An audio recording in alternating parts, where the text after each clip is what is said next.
बिस्मिल्लाहिर्रहमानिर्रहीम। अस्सलामु अलैकुम।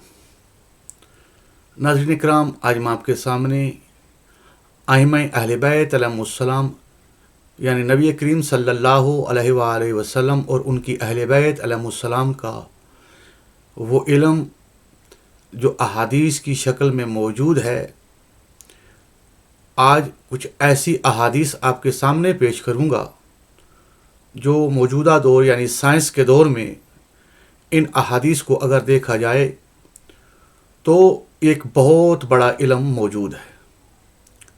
आज की इस वीडियो के अंदर मैं आपके सामने 4 अहादीस जो हैं वो पेश करने जा रहा हूँ, और ये ऐसा इल्म है जो आइम्मा अहले बैत अलैहिमुस्सलाम ने आज से 1400 साल पहले, यानी जब आज की जो साइंस है उस वक़्त मौजूद भी नहीं थी और लोग इस इल्म के बारे में बिल्कुल नहीं जानते थे, जो नबी करीम सल्लल्लाहु अलैहि वसल्लम ने बयान किया और अपनी अहले बैत तक इस इल्म को पहुँचाया।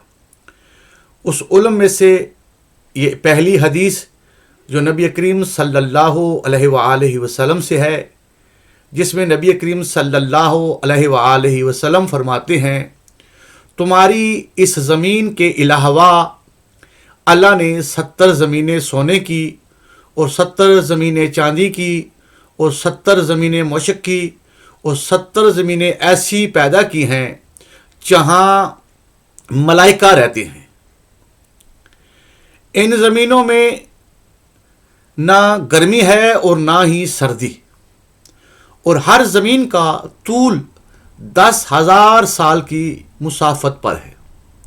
नाज़रीन इकराम, ये हदीस नबी करीम सल्लल्लाहु अलैहि वसल्लम ने आज से 1400 साल पहले बयान फरमाई, और उस दौर में इस बात को समझना और उसकी हकीकत को जानना लोगों के लिए बहुत मुश्किल था।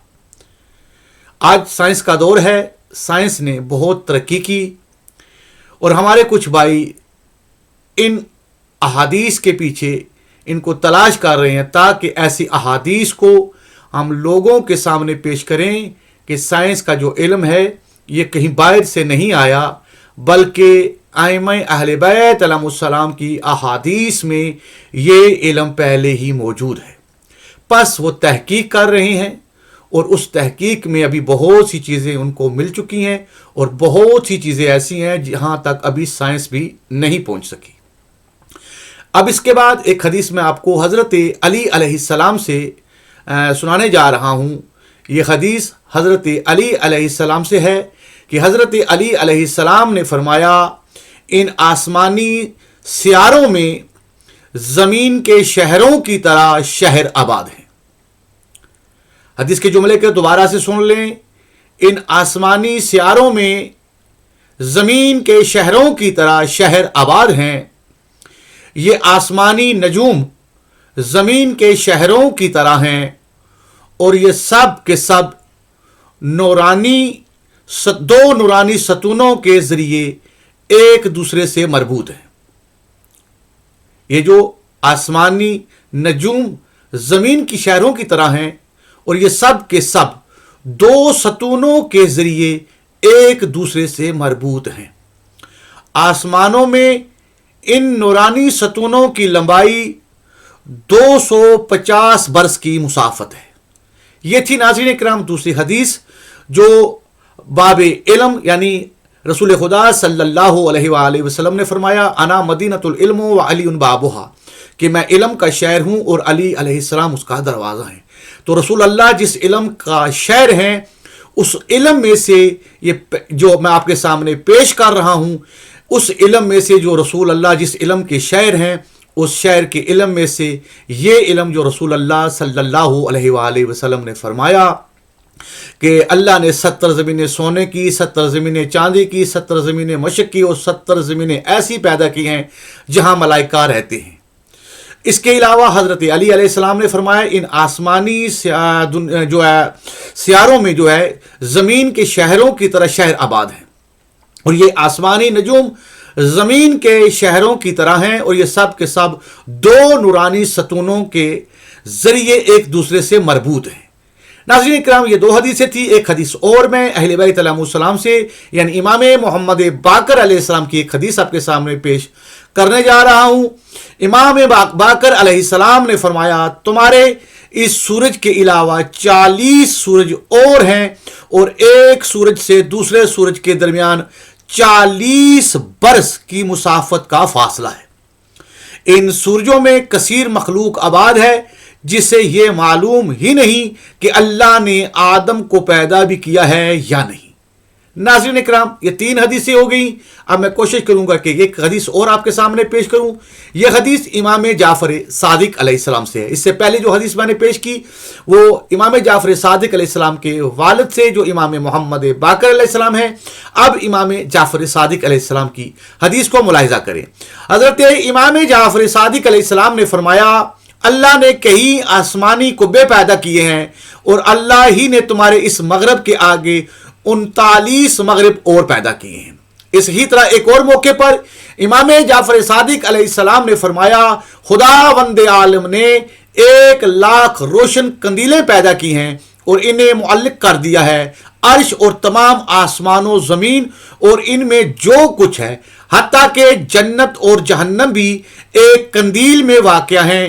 باقی قندیلوں میں جو کچھ ہے اسے اللہ کے سوا کوئی نہیں جانتا.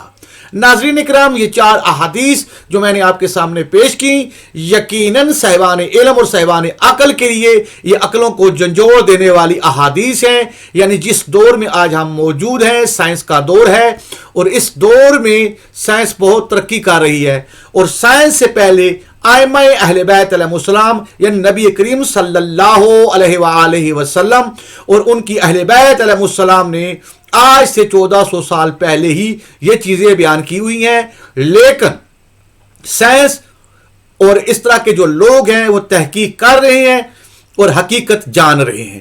یہ احادیث کی روشنی میں اب آپ پر لازم ہے کہ آپ آج موجودہ سائنس کو دیکھیں اور ان احادیث میں جو کچھ بیان ہوا ہے اور کوشش کریں کہ سمجھیں کہ ائمہ اہل بیت علیہ السلام کے پاس اللہ کا جو دیا ہوا علم ہے جو نبی کریم صلی اللہ علیہ وآلہ وسلم کے پاس تھا اور وہ امانتاً ائمہ اہل بیت علیہ السلام کے پاس آیا تو انہوں نے اس علم کو کس طرح بیان کیا اور کس مشکل دور میں رہے کہ وہ جاہلوں کا دور جنہوں نے نبی کریم صلی اللہ علیہ وآلہ وسلم کا جو امانتاً علم ائمہ اہل بیت علیہ السلام کے پاس تھا ان کو بیان ہی نہیں کرنے دیا اور ان پر سخت جو ہے حملے کیے گئے، ان کو قید میں ڈالا گیا، ان کو قتل کیا گیا اور اس علم تک لوگوں کو پہنچنے نہ دیا. تو ناظرین اکرام، انشاءاللہ ائمہ اہل بیت علیہ السلام میں اللہ کی آخری حجت بقیت اللہ امام مہدی علیہ السلام جو نبی کریم صلی اللہ علیہ وآلہ وسلم کا جو علم جو ان کے پاس امانتاً موجود ہے، جس علم کے حقیقی وارث نبی کریم صلی اللہ علیہ وآلہ وسلم ہیں، وہ ان کے آخری بیٹے امام مہدی علیہ السلام اس تمام زمین پر اس علم کو ظاہر کریں گے. دعاؤں میں یاد رکھیے گا. السلام علیکم.